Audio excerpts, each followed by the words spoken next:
Je m'appelle Italo Pavin. Je fais partie d'une famille d'immigrés italiens. Mon père, d'abord, est arrivé en France en 1923, suite à une demande des Ciments Lafarge pour avoir du personnel d'ouvriers italiens. Mon père, mon oncle et d'autres personnes comme eux sont venus jusqu'à Modane en train. Puis, à Modane sont arrivés des camions de l'usine de Lafarge, ont récupéré tout le personnel qui était destiné à venir chez Ciments Lafarge et ont été accueillis dans une cantine pour Italiens qu'on appelait, qui faisait office à la fois de dortoir et de réfectoire. Mon père est arrivé avec 3 enfants. Sont nés ici à Viviers 4 enfants.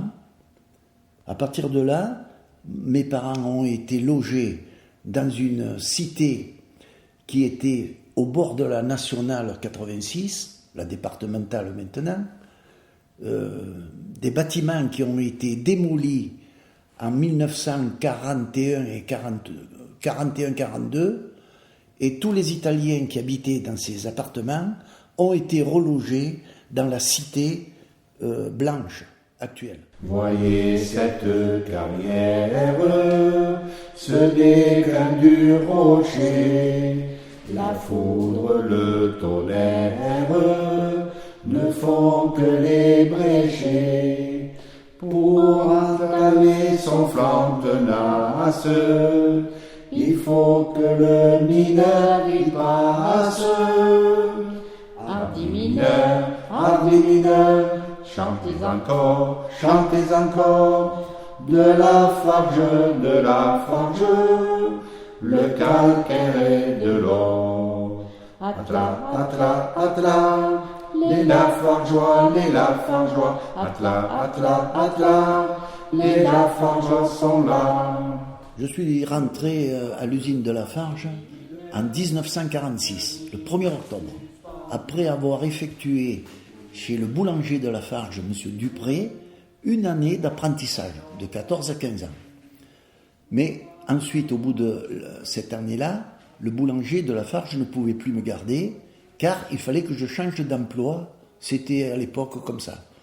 J'ai préféré abandonner la boulangerie et j'ai demandé à mon père d'essayer de me faire rentrer à l'usine. Ce qu'il a fait. Donc, au 1er octobre 1946, je suis rentré comme basculeur. Basculeur, ça voulait dire qu'on avait un petit bureau, j'avais un petit bureau dans lequel on devait compter le nombre de wagonnets qui étaient cassés par chacun des casseurs de pierre. Il y en avait à l'époque 120. Moi j'avais 40 casseurs à pointer, comme on dit, sur un carnet, sur un livre, le nombre de wagons qui étaient effectués dans la journée par chacun de ces casseurs. Et il était prévu dans le règlement que chacun des casseurs devait pouvoir effectuer un wagonnet à l'heure. Ce que j'ai oublié quand même, c'était le poids du wagonnet. C'était 1 tonne de sang. Imaginez-vous, ça faisait 8 wagonnets pour 8 heures de travail. 8 heures de travail que vous multipliez par 1 tonne de sang. J'ai jamais vu transpirer des hommes comme ça de ma vie. En plein soleil, avec une masse pour casser le calcaire, les pierres, qui pesait 7,5 kg. Vous imaginez les efforts que faisaient ces hommes. Ensuite est arrivé, bien sûr, les concasseurs mécaniques, etc. Et la cuisson du calcaire a été complètement modifiée. On a abandonné les fours droits et on a construit des fours rotatifs. Dans la mine profonde, qu'on bourre fortement, lorsque la poudre gronde, éclatant brusquement. Le chargement des sacs jute se faisait par ce système qui existait à l'époque, et ces sacs étaient consignés à l'entrepreneur qui venait acheter du ciment. Il devait les ramener ensuite à la sacherie en sacs vides Alors, à la sacherie, pourquoi? Parce qu'il y avait du personnel féminin qui raccommodait les sacs. Beaucoup de sacs étaient déchirés. Donc, il y avait des dames, dont ma sœur, j'ai une sœur qui a travaillé, qui bouchaient les trous avec des machines à coudre. Et ces sacs étaient réutilisés pour accommoder des sacs. Lafarge faisait appel à des personnes qui voulaient bien venir le soir, après 5 heures, après la fermeture, récupérer des sacs. Ce que faisait ma maman, emporter une 50aine de sacs dans une brouette, et elle n'était pas la seule, et raccommoder ça le soir jusqu'à minuit, 1h du matin. Ça a amélioré un petit peu le salaire de mon père.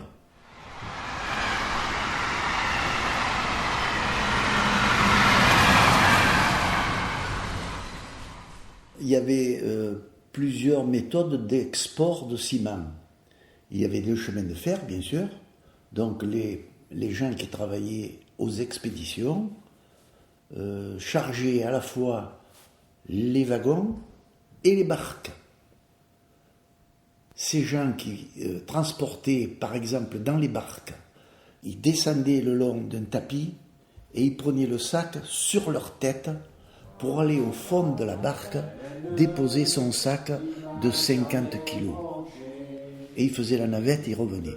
Ils étaient 4 ou 5 bonhommes à l'intérieur du bateau. Et tant que la barque n'était pas terminée, ils continuaient. J'allais encore à l'école. Je regardais faire le chargement. Il y avait mon oncle dans la barque. Je le savais. Je ne pouvais pas le reconnaître. Tellement que la sueur se mélangeait à la poussière. Ils avaient quoi sur la tête? Ils n'avaient même pas un chapeau ni un casque. Ils avaient un mouchoir. Un très grand mouchoir avec 4 nœuds, vous voyez un peu? Eh bien la poussière, elle coulait de partout. Impossible de les reconnaître. Parce qu'ils en avaient sur la figure, dans les bras, partout. Partout. Les Lafargeois